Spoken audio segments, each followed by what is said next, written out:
Welcome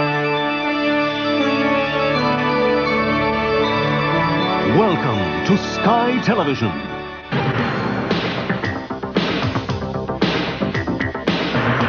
February 5th, 1989, the dawn of television's new age.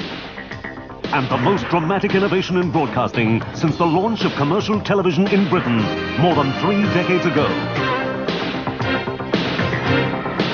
This is a television revolution. A revolution in quality entertainment. A revolution in choice. Now, in one stroke, Sky Television more than doubles the programs on offer to you. And it's quality all the way.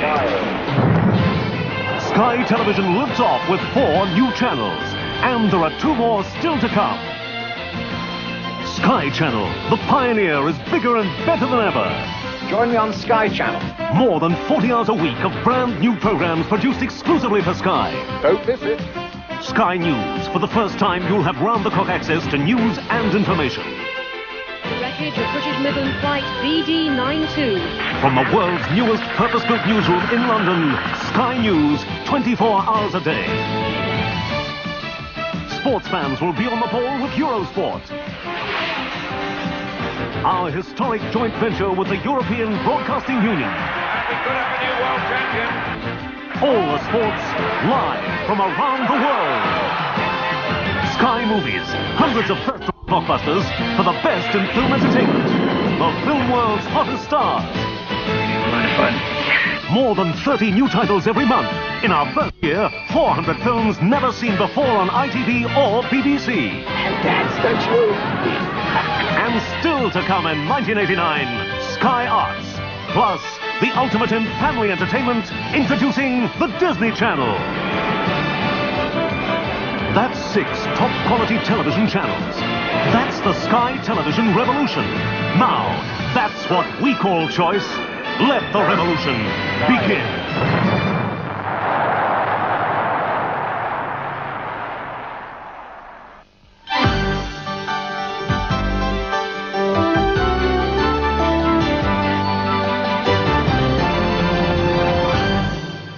Dix, 9, 8, 7, 6, 5, 4, 3, 2, 1, feu. These are the rockets that are launching a revolution.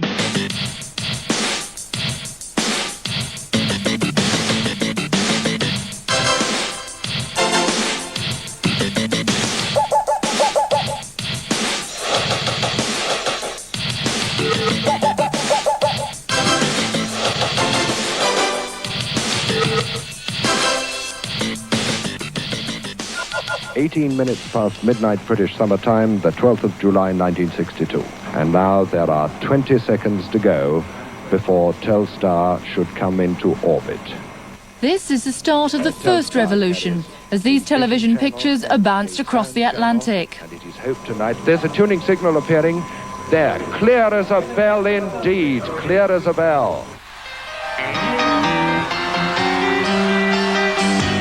The start of a new age where satellites flash news around the world in seconds.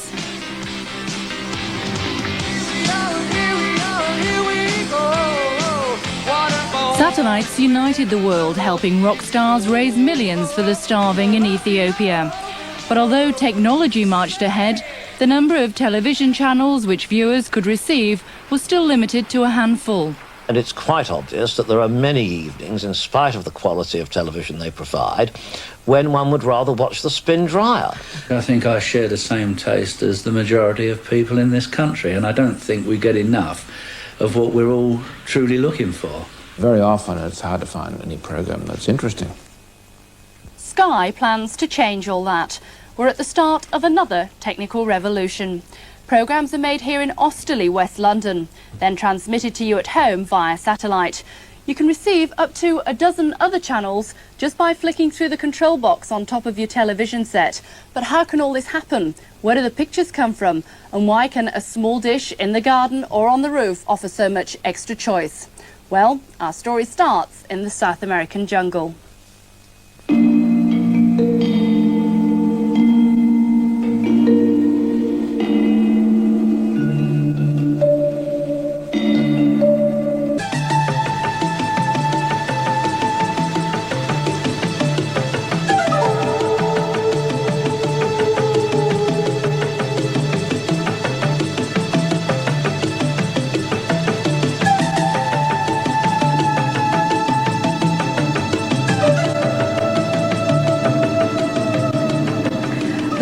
Europeans along this river were adventurers in search of El Dorado, the lost city of gold.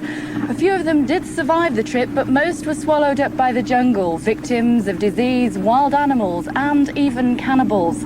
As you can see, much of French Guiana remains untamed, but man does still come here, this time to explore a new frontier.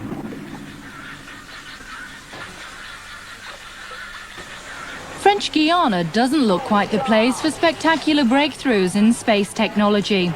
But this tropical outpost next to the equator is now the focus of the European Space Agency's ambitions to be a front runner in the space race.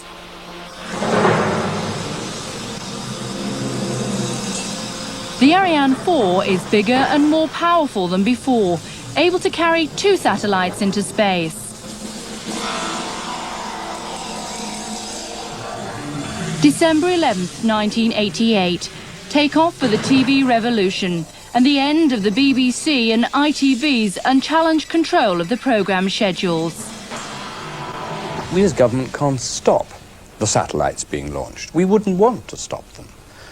But that means that whether BBC and ITV like it or not, there are going to be a lot more television channels available in this country, but beamed down from the sky. Now, that's a new revolution in broadcasting that the BBC and ITV companies have got to live with, just as we, the government, have got to live with it. Even before satellite, the broadcasting establishment was under fire from Westminster, accused of restrictive practices and inefficiency. And then came this, the government's blueprint for a new competitive industry that claimed to put the viewer first. It's wonderful that now, but amazing that how much later it is, that the British people are at last going to be allowed to see more than 4 channels. It is a scandal that for all these years, whereas in other countries there are 8, 9, 10 channels, and in some 20 channels, we've been limited by this monopoly and by these greedy people to only 4 channels. What I am actually excited about is the fact that people are going to be given a much wider choice of what they want to watch. And that is something that I am looking forward to greatly. Mrs. Thatcher gave satellite TV her blessing when she visited the Astra Satellite HQ in Luxembourg. She saw for herself the technology that would triple programme choice in Britain almost overnight. But why is the Grand Duchy of Luxembourg leading the way in satellite TV technology? This historic corner of Europe seems quaint, tranquil, old-fashioned, hardly revolutionary. But Luxembourg has been an international broadcaster for more than 50 years, breaking down European barriers to broadcast radio to Britain.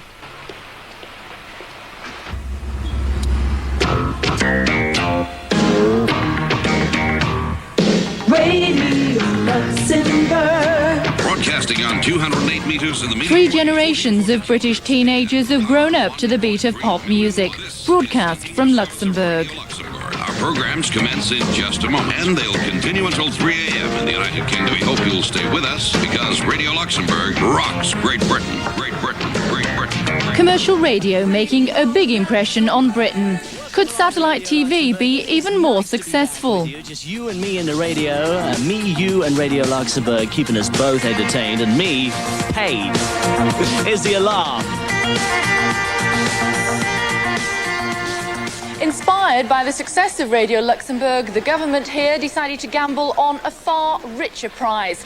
It brought together investors for Europe's first privately owned TV satellite.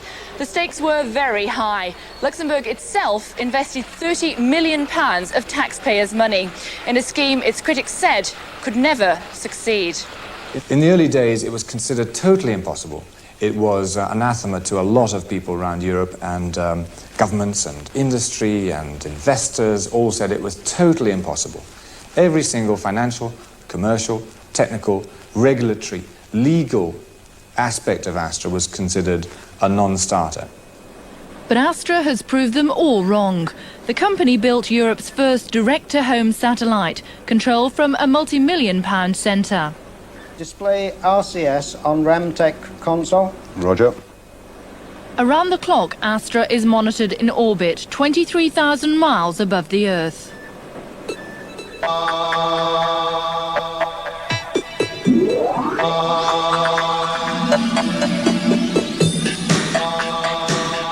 And down below, more than 100 million homes have the choice of up to 16 new channels. After the break, the Lake District village without television.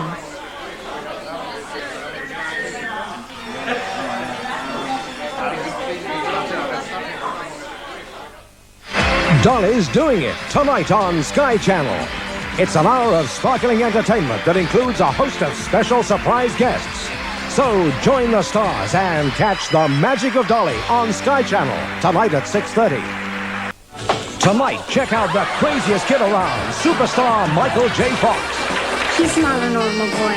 You better believe it. Oh, brother. Fun with Family Ties tonight, 7:30 on Sky Channel.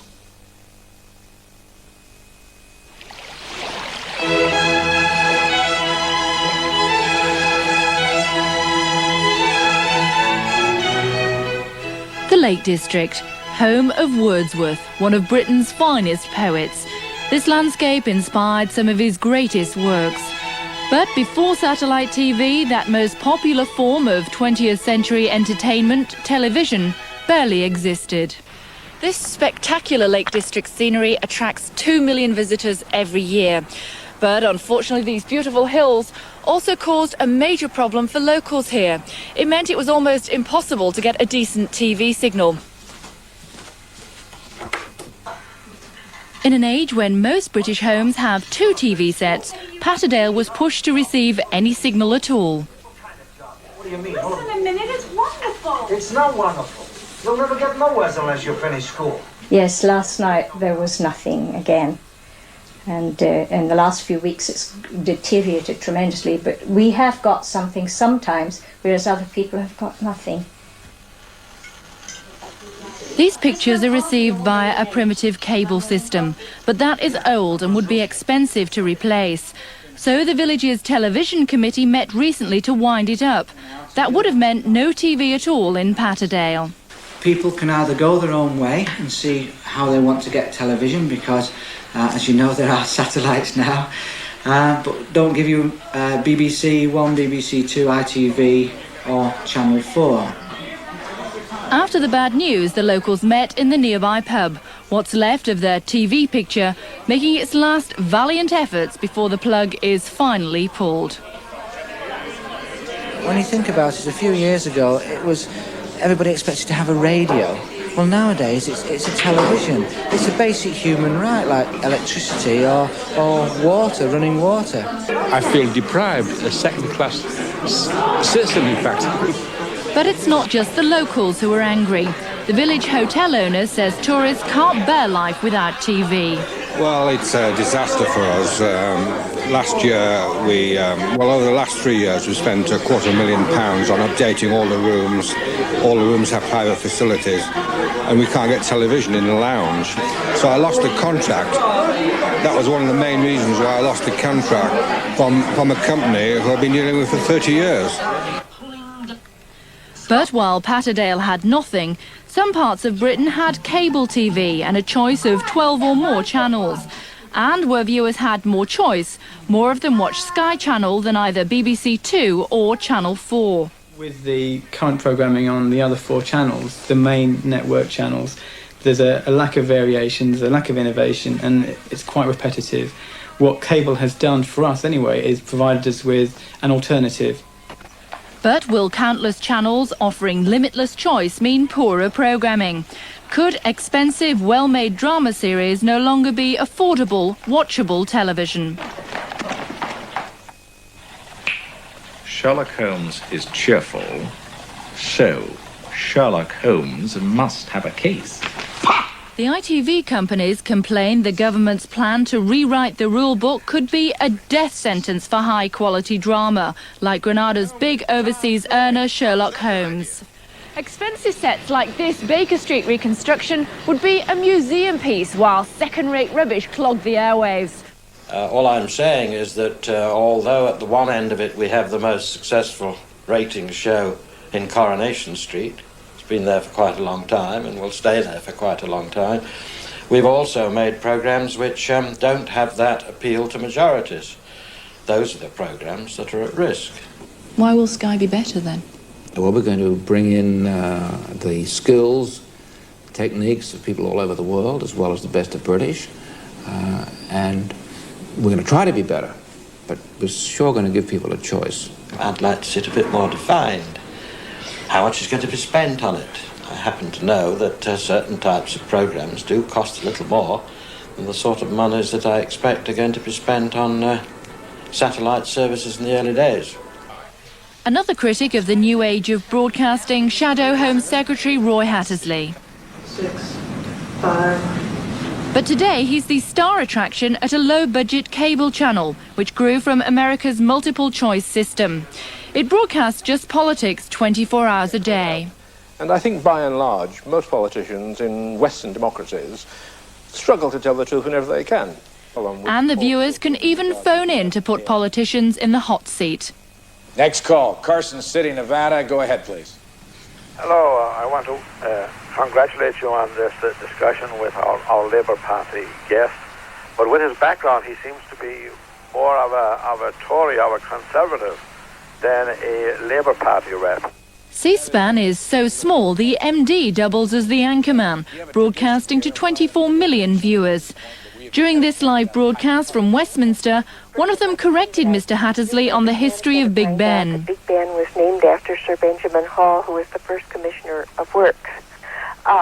Next, I am utterly humiliated that information comes to me from, I don't know how many thousand miles away, the far west coast. I feel utterly squashed. Thank you very much indeed. Still, Mr. Hattersley didn't regret his appearance on alternative television. I enjoyed it enormously, yes. It became a conversation. It became me talking to people after about 10 minutes, and I enjoy doing that. In the United States, sometimes they call it talking head television. To those people who we call our C-SPAN junkies, it's a way of life. It's a way of being plugged in all the time to the political system in the United States. I think a lot of people would push that knob. I mean, some people would push the all-day sports knob. And I suppose some people will push whatever knob they think produces soft pornography. But I think there are enough people to justify it, yes. By signing up big-name broadcasters and being the first to transmit from the skies above Europe, Astra claims it's the hot bird. That's space jargon for the satellite that most viewers will be tuning into. But that claim was just the first shot of a war in space for satellite viewers. Sky and British Satellite Broadcasting are already battling it out, but will it be a fight to the death? I think that there will be one winner, and there will be a loser, or maybe just, hanging on there, but there will be one outright winner. And how long do you think that will take? To declare itself. I think the signs will come over the first couple of years, perhaps, but the play will not be ended. That declaration will probably be, 3 or 4 years. Who's going to win? Well, let's wait and see. Well, I don't agree with him. I think there's plenty of room for all of us and for more. Some may fail, some channels may work, some may not. But there's certainly room for a lot more than 1 or 2 or 3. After the break, heading for the year 2000, television not quite what we're used to.